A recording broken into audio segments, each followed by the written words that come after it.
I want all of you to see the stability of his decision.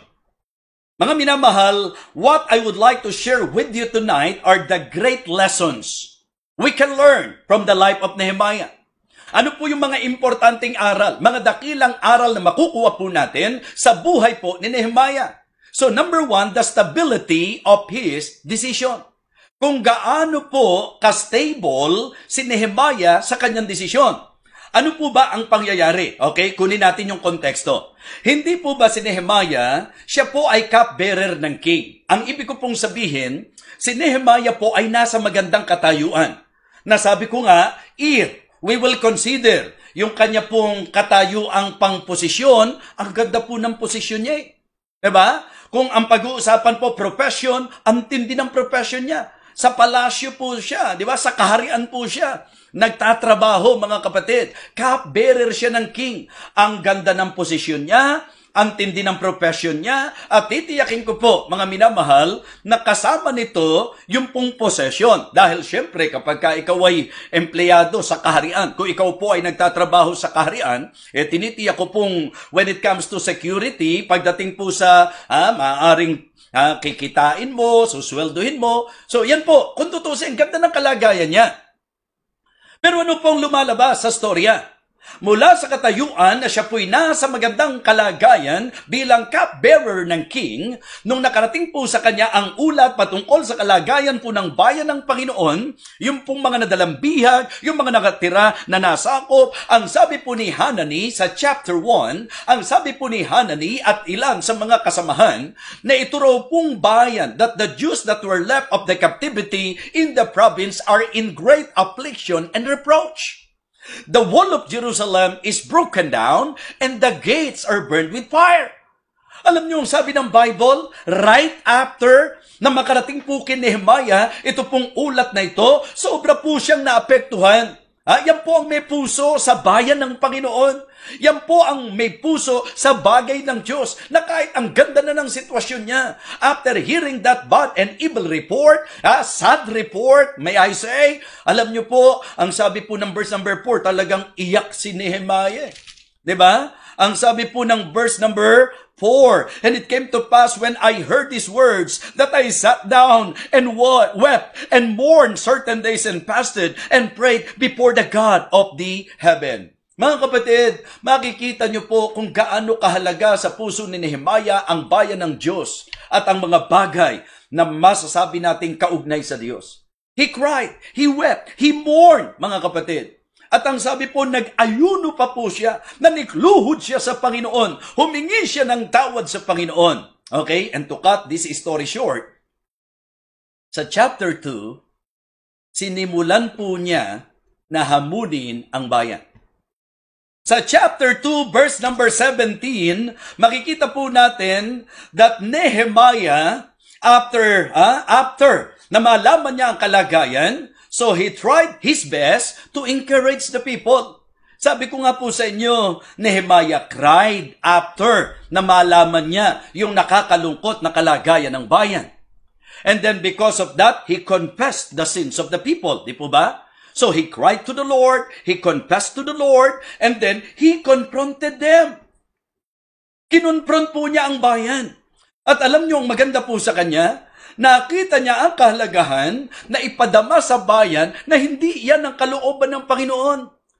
We need to do the will of God. We need to rebuild the wall. So what Nehemiah did is they gathered them. Tuwan-tuwa po siya nung binigyan po siya ng favor ng king. Di po ba? Nung nakakuha siya ng pabor sa hari na meron pong letter of endorsement for them to do that, na ma-rebuild po yung wall. And Nehemiah actually very excited. He talked to the people and what he told them is about their sad situation and the good news. Ang sabi po ng verse number 17, then said I unto them, chapter 2 po, then said I unto them, ye see the distress that we are in, how Jerusalem lieth waste and the gates thereof are burned with fire. Come, let us build up the wall of Jerusalem, that we be no more a reproach. In verse number 18, then I told them of the hand of my God, which was good upon me, as also the king's word that he had spoken unto me. And they said, let us rise up and build. So they strengthened their hands for this good work. So yung pong Tinipon niya yung mga tao, sinabi niya yung, di ba, yung bad news. Na tupok na nga po yung gate, bagsak ang wall. Pero ang good news, ang sabi niya, napakabuti ng kamay ng Panginoon. At ang eksaktong patotoo niya ay yung favor na ibinigay ng hari na may endorsement letter para po mai-accomplish po nila at maisagawa po nila ang pagtatayong muli ng wall. At ito na nga po mga kapatid, na-encourage po yung mga tao. So Nehemiah convinced them. He was able to convince the people. Pero nung narinig po ito nila Sanballat, sabi ng verse number 19, but when Sanballat, the Horonite, and Tobiah the servant, the Ammonite, and Geshem the Arabian heard it, they laughed us to scorn. Ayan, nagpasimula na po mga minamahal na talagang ikaw, pagka may gagawin ka para sa Diyos, kapag ka gagawin mo yung kalooban ng Diyos, meron pong mga atake na mararanasan po tayo, meron pong mga aligasyon, meron pong mga masasabi nating akusasyon. Di po ba? At ito nga po. So nakita nyo po na sa chapter po, na ating pong binasa sa chapter 6, ito po ay magpapakita ng stability ng decision po ni Nehemiah. Balikan niyo po ang chapter 6.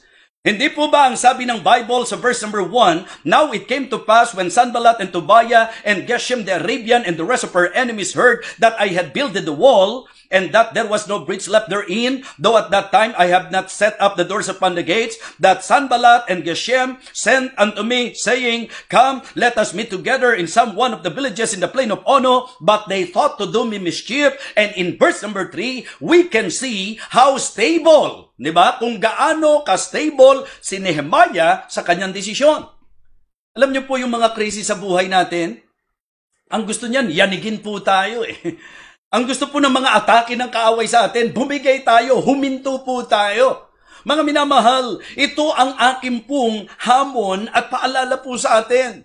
Huwag tayong titigil in spite of crisis. Heto po, meron pong difficulty, meron pong atake, may aligasyon, may mga kung ano-ano pong hakbang ang kalaban ng kaaway, mga kapatid. But it is good na tayo po'y matuto, mahamon, mapagpala sa puso po nitong si Nehemiah. Kaya ang sabi ko po sa inyo, ang tinatalakay po natin is about the great lessons from the life of Nehemiah. In verse number 3, and I sent messengers unto them, saying, listen to this, I am doing a great work, so that I cannot come down.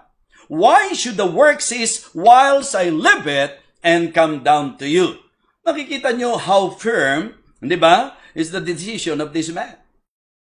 Yung stability po sa desisyon. Meron pong mga pagkakataon po na at first, ang ganda po ng ating naging pasya.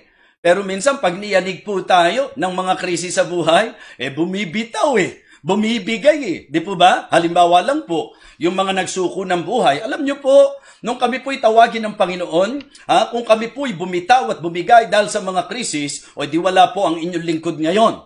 So ang ibig ko pong sabihin, isang bagay po na dapat harapin natin sa reality of life, na kapag ka ikaw ay gumawa ng kapasyahan, lalo na kung ang kapasyahan mo ay para sa Diyos at ayon sa kalooban ng Panginoon, i-expect po natin na yung kabilang panig that the enemy will try everything upang tayo po ay yanigin sa ginawa nating pagpapasya.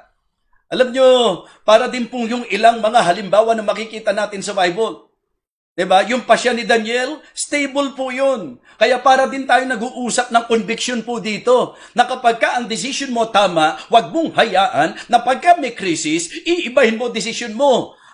Maging stable po tayo. And I can say, that is the characteristic of the decision of Nehemiah. Very stable. Na nung siya po ay humakbang para encourage ang mga tao, kahit na po meron pong mga masasabi nating obstacles, kahit meron pong mga oppositions, may mga atake po sa kanya, may mga kung ano-anong hakbang ang kaaway, hindi na bago ang desisyon ni Nehemiah. Do not cease in spite of crisis. What I would like you to see is the stability of his decision. Once na ang decision mo tama, wag na wag mong babaguhin yan. Once na ikaw ay nagpasya na sumunod sa Panginoon, wag kang papipigil sa kahit anong salpok ng alon sa buhay. Tandaan po natin that the best decision in life is to follow God. Amen?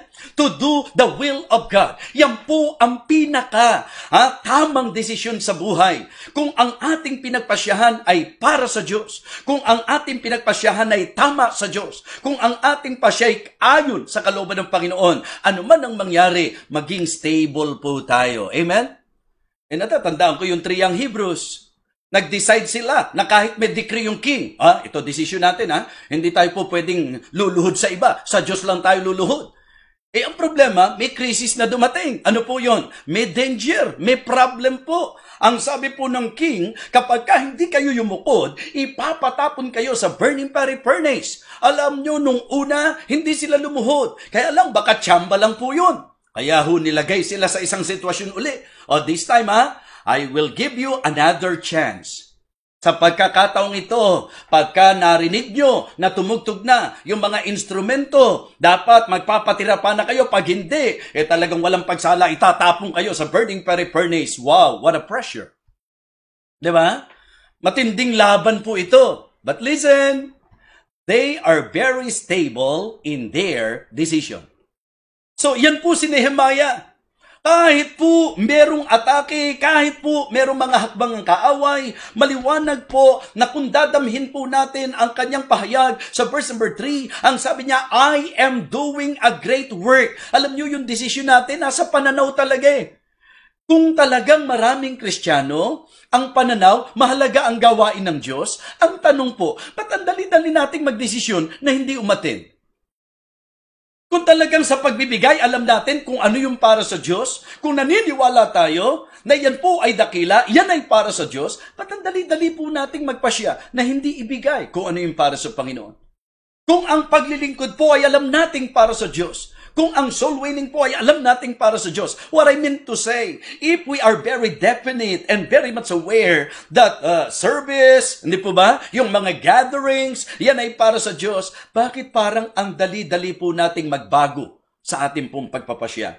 Mga kapatid, ang sabi niya, I am doing a great work so that I cannot come down. Damhin niyo po, ano ang kinalaman nun sa desisyon niya na hindi siya bababa? Kasi nga po, dahil ang tingin niya, dakila ang gawain ng Diyos, hindi niya ipagpapalit. Hindi dapat itigil. Hindi dapat mahinto. Sana po ito ang naiintindihan natin. Be stable in our decision. Kung ikaw ay nasa kalooban ng Panginoon. Kaya sabi ko po, kung tinawag ka ng Diyos na magpastor, kung tinawag ka bilang manggagawa, ano man ang krisis na dumaan, ano man ang hirap na dumaan, ano man ang trouble na maranasan, ano man ang danger along the way. Mga kapatid, don't you ever change your decision. Why? Sapagkat yan po ang kalooban ng Panginoon. So, ito ang nakita ko po kay Nehemiah. Great lessons that we can learn. Great lessons we can learn sa buhay po ni Nehemiah. Number 1, the stability of his decision.